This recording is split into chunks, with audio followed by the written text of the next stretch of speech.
In a chilling opening, we witness a harrowing rock climbing accident. A girl climbs a mountain with her boyfriend, who reaches the peak first. Just as she's about to join him, a shocking event unfolds. Blood drips onto her face, and before she can react, her boyfriend plummets to the ground below. Caught off guard and panic-stricken, the girl's situation rapidly worsens as her belaying device begins to move uncontrollably, pulling her upwards against her will. In a desperate attempt to save herself, she tries to release the safety lock, but to no avail. With no other option, she draws her knife and cuts the rope, leaving herself without any safety measures. Clinging to the rocks with her bare hands, she inches toward the severed end of her boyfriend's rope, hoping to regain control. However, a misstep causes her to slip and fall, landing in front of her boyfriend, narrowly escaping death.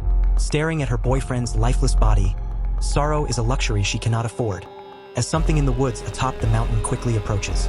Ignoring her pain, she attempts to flee to safety, her car in sight. Tragically, a hidden wire ensnares her feet, sealing her fate and leaving her stranded in the wilderness forever. Days after the tragic accident, several couples pass through the area on a leisure trip, only to find their path obstructed by the same wire that ensnared the girl. Their vehicle's tires are severely damaged, leaving them stranded. They contemplate calling for a tow, but the remote location lacks cell phone signal. With no other option, four of them decide to seek help on foot, leaving one couple, Evan and Francine, behind to watch over their belongings, unaware that someone, or something, in the woods has already set its sights on them. While searching the car for food, Evan hears a noise not far away and curiously goes to investigate. Francine waits for his return, but as time passes, Evan doesn't come back. She begins to search for him and spots a shoe nearby. To her horror, she recognizes it as Evan's. Initially thinking it might be a cruel joke, Francine looks up only to find a human ear lying on the ground. Terrified, she tries to retreat, but is suddenly apprehended by a monstrous figure and dragged away into the forest. Unaware of the horror unfolding around them, the remaining four friends, Chris Flynn, Jessie Burlingame, Carly Newman, and Scott Corby, stumble upon a seemingly abandoned cabin littered with defunct vehicles. Despite Carly's gut feeling that something is not quite right, the urgency to find a phone and call for help drives them to enter the cabin. They call out, but no one answers, only a foul stench greets them, a red flag that this isn't an ordinary residence. As they investigate, Scott discovers jars filled with what appears to be human flesh inside the refrigerator. Jessie finds the barbed wire used to puncture their tires, while Chris notices more disturbing signs around the cabin. In the midst of their discovery, Carly insists on using the bathroom but staggers out in shock upon finding a dismembered corpse in the bathtub. She screams for everyone to leave immediately. "We have to go now, let's get back to our friends." But it's too late. Just as they rush to escape through the back, they realize the exit is boarded up. Panicked and trapped, they inadvertently become prey as the owners of the cabin. A trio of deformed, cannibalistic mountain men, grotesquely deformed due to inbreeding, who survive by hunting and consuming unwary travelers, return home, unknowingly carrying the group's new potential victims. The friends, frozen in fear, watch from their hiding spots as the killers leisurely toss the barbed wire on the bed and brandish a saw, preparing for their gruesome work. The group witnesses the horrific reality that these men are deranged butchers. As they lay low, soaking in the blood of their friend, and the butchers drag away corpses, narrowly averting a bloodbath in their hiding spot. Relief seems within reach, but a hunting rifle suddenly appears, with bullets spilling dangerously close to Scott. The butcher, picking up the ammo, nearly touches him in the process. In breath-holding tension, Jessie peers through the cracks and observes the ghoulish scene of the butchers dismembering the body of their friend. After an agonizing wait, silence finally falls inside the cabin.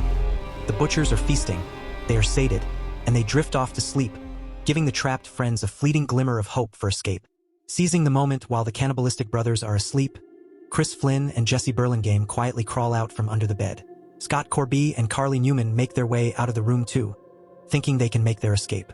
But as they attempt to leave, the creaking of another door almost betrays them.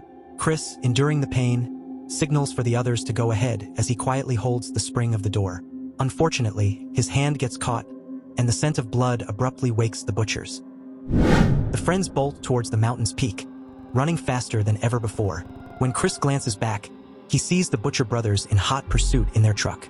They dart through the woods, losing their bearings, until they stumble upon an eerie, abandoned parking lot filled with vehicles, each marked with bloody stains, a testament to the Butcher's grim work. Unsure of their next move, they then hear the distinct sound of a vehicle approaching. It's the Butcher brothers. As the brothers close in, Chris devises a distraction plan. He will run in the opposite direction, luring the butchers away, while Scott, Jessie, and Carly take advantage of the chaos to hijack the butcher's still running truck and make their escape. Injured, Chris can't partake in the diversion, and Scott steps up to draw the butcher's attention. Though the butchers fire a shot at Scott, missing him, the plan works momentarily, providing Jessie and Carly the chance to assist Chris to the truck and make a desperate getaway. However, the sound of gunfire follows them. The butchers have doubled back and are close on their tail. Jessie and Carly floor the gas pedal, leaving the scene behind. Scott, exhausted from his sprint through the forest, luckily reunites with his friends in the truck. Relief washes over them, thinking they've escaped. But that hope is dashed when Scott discovers he's been hit by the butcher's arrows. Carly watches in despair as her boyfriend's life hangs in the balance. Suddenly, the butchers, not far behind, begin firing arrows at them again. With no other choice, they are forced to abandon Scott, who tragically falls victim to the merciless butchers. Jessie, Chris, and Carly weave their way through the dense forest, hopeful they could follow a trail out of the woods. Their escape, however, is abruptly halted by a fallen tree that blocks their path. Shit, they curse. To make matters worse, when they try to reverse the vehicle, it gets stuck in a mud pit. Despite their desperate attempts, they can't free the truck from the mire. Faced with no other option, they resolve to continue on foot. But the wilderness is not their territory, and danger lurks around every corner, unknown to them. The cannibalistic brothers are rapidly closing in on their location.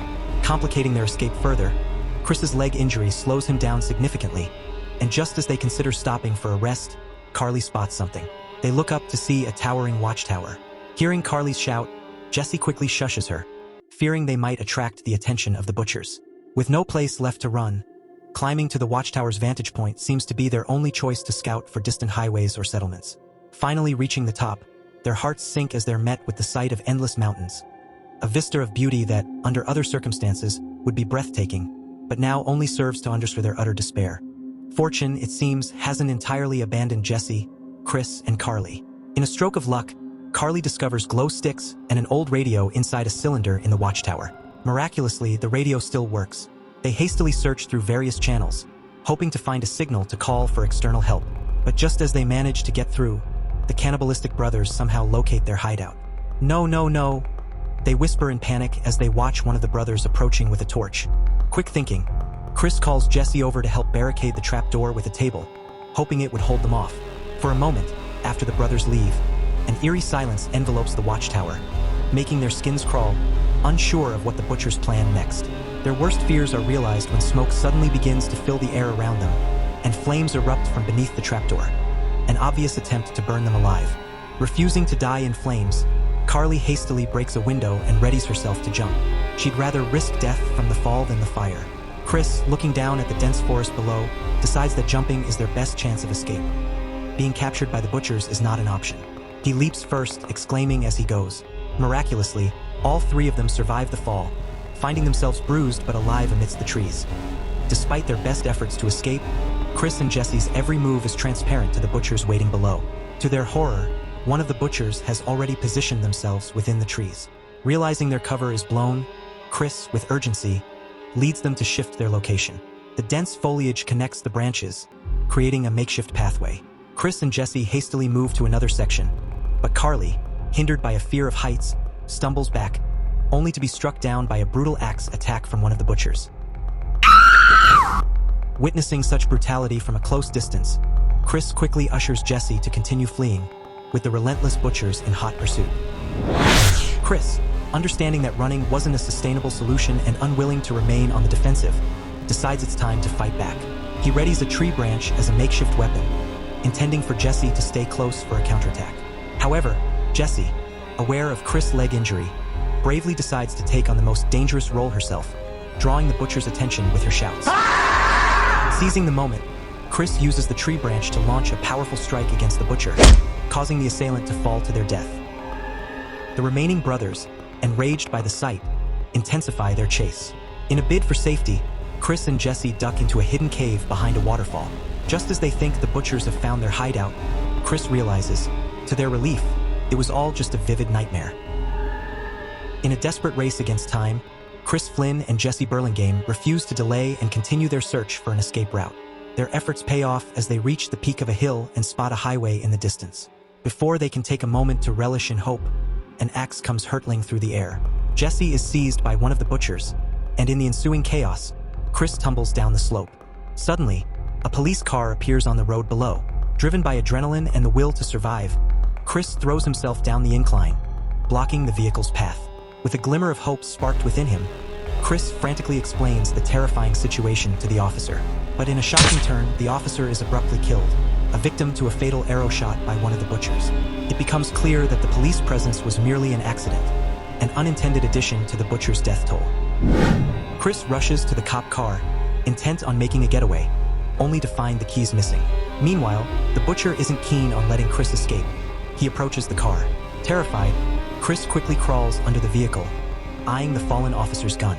He reaches out to grasp it, but just as the butcher picks up the keys from the ground, he begins searching around the car for Chris. Chris seizes this moment of distraction to hide on the other side. Though the butcher fails to locate Chris, the officer's body seems a sufficient prize for the cannibals, promising them meals for days. As the butcher gets into the car, Chris makes a split-second decision to dive beneath the vehicle.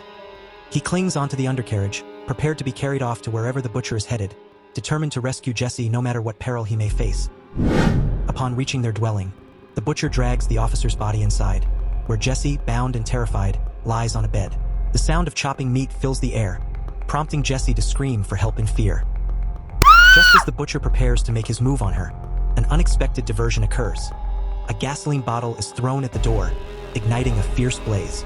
After disembarking from the vehicle, Chris launches another gasoline bottle at the burly butcher, followed by a severe beating with a wrench. He impales the wrench into the butcher's body, watching him collapse to the ground, believing the fight to be over. However, as Chris turns his attention to freeing Jessie, the seemingly defeated butcher miraculously revives.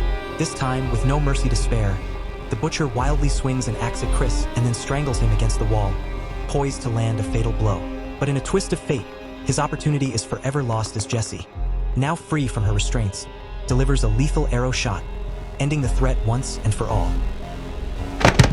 Just when Chris, Flynn, and Jessie Burlingame thought they were safe, the butcher who had fallen from a tree, surprisingly not dead, attacks Chris with swift agility, leaving him battered.